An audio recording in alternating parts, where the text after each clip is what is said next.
खिलौना हाथ का अपने बना रखा है शैतान ने, खिलौना हाथ का अपने बना रखा है शैतान ने।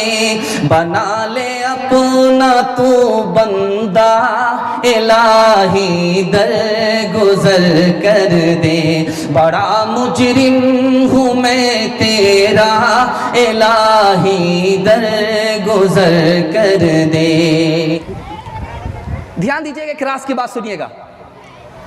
मैं आपको सुना रहा था, घबरा रहा था कि पता नहीं मैं सुना रहा हूँ आप समझेंगे कि नहीं समझेंगे, लेकिन अल्लाह का शुक्र आप समझ भी रहे हैं। एक राज बता रहा हूँ, सास बहू का झगड़ा क्यों होता है, ननद और भौजाई का झगड़ा क्यों होता है, ये झगड़ा कैसे ख़त्म होगा, आप लोग सुनेंगे। हाथ उठा दिए इंशाल्लाह, जो कुंवारे हैं हाथ उठाइए इंशाल्लाह। ध्यान दीजिएगा, इरादा कर लीजिए, मैं एक राज की बात आपको बताने के लिए जा रहा हूँ, ध्यान से सुनिएगा। सास का झगड़ा बहू से क्यों होता है, ननद का झगड़ा भौजाई से क्यों होता है, इस झगड़े का हल क्या है, मैं आपको बताने के लिए जा रहा हूँ। सास बहू से क्यों झगड़ा करती है, पहली वजह बदगुमानी। मेरे बेटे के दिल पर कब्जा कर लेगी, मेरे बेटे को दिल्ली पंजाब लेकर के चली जाएगी। सास बहू से बदगुमान होती है, पहली वजह। दूसरी वजह, सास का बहू से झगड़ा क्यों होता है, बदएतमादी। मेरे घर का सारा पैसा अपने मैके भेज रही है, मेरे घर का सारा पैसा अपने मैके भेज रही है, इसकी वजह से झगड़ा हो रहा है। तीसरी वजह, हुक्मरानी, कि इस घर में मेरी चलेगी तुम्हारी नहीं चलेगी। मैं बेटे की माँ हूँ, तू बेटे की बीवी है, मेरी चलेगी तुम्हारी नहीं चलेगी, हुक्मरानी की वजह से झगड़ा हो रहा है। चौथी वजह, बेटे की कमाई, बेटे की कमाई की मालिक मैं हूँ, तू नहीं है, बल्कि कमाई की दोनों हकदार है, सास भी है बहू है, इस वजह से सास का बहू से झगड़ा होता है। अब मैं आपको बताने के लिए जा रहा हूँ बहू का झगड़ा सास से क्यों होता है।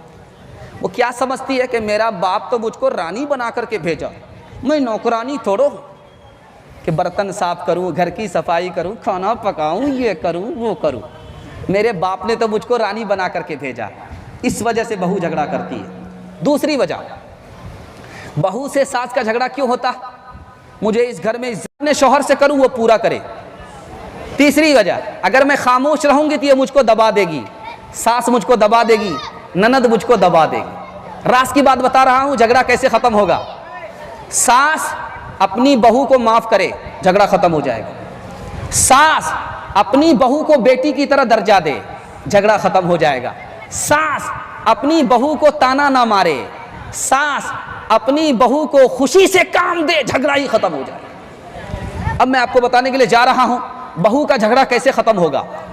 बहू सास को दुश्मन ना समझे, झगड़ा खत्म हो जाएगा। सास का दिल जीते, झगड़ा खत्म हो जाएगा। सास के तजर्बे से फायदा उठाए, झगड़ा खत्म होगा।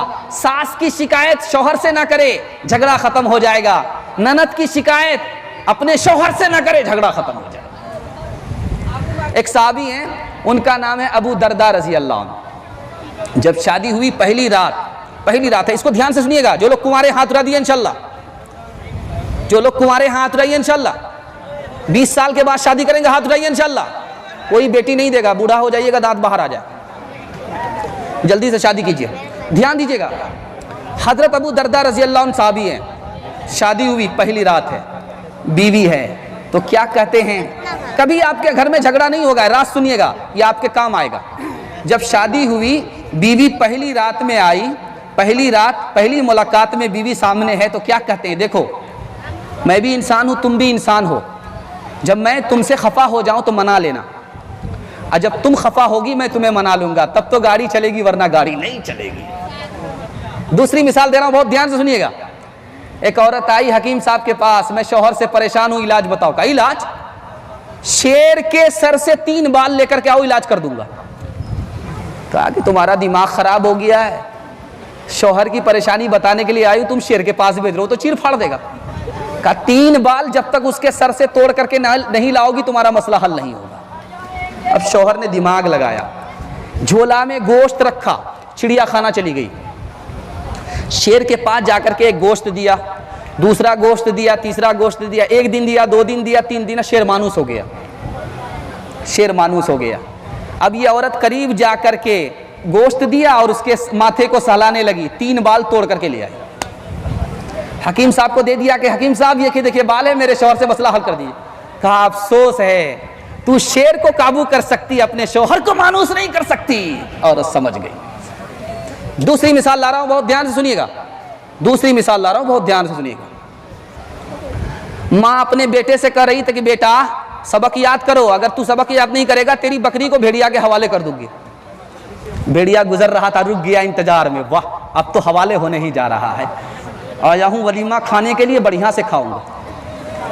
माँ अपने बेटे से कह रही थी कि बेटा अगर तूने सबक याद नहीं किया तेरी बकरी हवाले कर दूंगा भेड़िया के। भेड़िया वहीं रुक गया, वाह आज तो बिल्कुल आसमान से रोजी मिलने वाली है, बस अब मिलने वाली है, तब मिलने वाली। जब बेटे ने सबक याद कर लिया तो माँ ने कहा कि बेटा तूने सबक याद कर लिया? कहा कि अगर अब भेड़िया आया तो उसको ज़बह कर दूंगी। भेड़िया भागा। जब वो अपने घर पहुंचा तो उसकी बीवी ने कहा क्या लेकर के आए? कहा कि खाली हाथ आए। कहा क्यों खाली हाथ आए? कहा कि औरत के वादे पर यकीन कर लिया था इसलिए खाली हाथ आया। तरक्की की नई राहें जो ज़ेरे आसमान निकली, मियाँ मस्जिद से निकले और हरम से बीवियाँ निकली।